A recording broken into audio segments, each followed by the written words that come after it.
ನಾವೆಲ್ಲರೂ ಒಪ್ಕೋತೀವಿ, ನಮ್ ಜೀವನದಲ್ಲಿ ಒಂದಲ್ಲ ಒಂದು ಹಂತದಲ್ಲಿ ಪ್ರೀತಿ ಹುಟ್ಟುತ್ತೆ. ಅದು ಅಪ್ಪ ಅಮ್ಮನಿಗೆ ಮಕ್ಕಳ ಮೇಲೋ, ಜ್ಞಾನಿಗೆ ಜ್ಞಾನದ ಮೇಲೋ, ಯಾವುದೋ ಕಲಾವಿದನಿಗೆ ಕಲೆ ಮೇಲೋ, ಹೀಗೆ ಒಂದಲ್ಲ ಒಂದು. ಆದ್ರೆ ವಾಸ್ತವದಲ್ಲಿ ಇದು ಪ್ರೀತಿನೇನಾ, ಮೋಹನೂ ಆಗಿರಬಹುದಲ್ಲ? ಈ ಪ್ರೀತಿ ಮತ್ತು ಮೋಹದ ಮಧ್ಯೆ ವ್ಯತ್ಯಾಸ ಏನು ಅಂತ ಕೇಳಬಹುದು.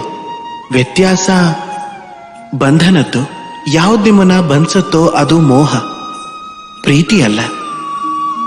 ಪ್ರೀತಿ ಯಾವುದು ಅಂದ್ರೆ ನಿಮ್ಮನ್ನ ಮುಕ್ತ ಮಾಡಿ ವಿಕಾಸದ ಕಡೆ ಕಳಿಸೋದು. ಸರಿ, ನಿಮ್ಗೊಂದು ಉದಾಹರಣೆ ಕೊಡ್ತೀನಿ. ಕೆಲವು ಅಪ್ಪ ಅಮ್ಮನಿಗೆ ತಮ್ಮ ಮಕ್ಕಳನ್ನ ಯಾವುದೋ ಬೇರೆ ಊರಿಗೆ ಓದೋದಕ್ಕೆ ಕಳ್ಸಕ್ಕಾಗಲ್ಲ. ತಮ್ಮ ಮಕ್ಕಳಿಗೆ ಅವ್ರ ಗೆಳೆಯರ ಜೊತೆ ಆಡೋದಕ್ಕೆ ಕಳ್ಸಕ್ಕಾಗಲ್ಲ. ತಮ್ಮ ಮಕ್ಕಳಿಗೆ ಇಲ್ಲಿ ಏನ್ ತೊಂದರೆ ಆಗ್ಬಿಡುತ್ತೋ ಅಂತ ಯೋಚನೆ ಮಾಡ್ತಿರ್ತಾರೆ. ಹಾಗಾಗಿ ಅವರನ್ನ ಬಂಧಿಸಿಡ್ತಾರೆ.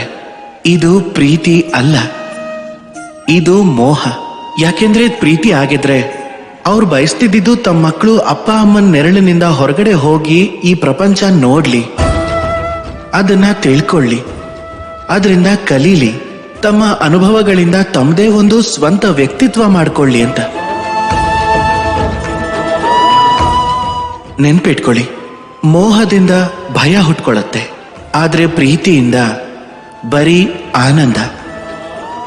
ಅದಕ್ಕೆ ಬಂಧಿಸ್ಬೇಡಿ, ಮುಕ್ತ ಮಾಡಿ. ಯಾಕೆ ಅಂದ್ರೆ ಇದೇ ಪ್ರೀತಿ. ರಾಧೆ ರಾಧೆ.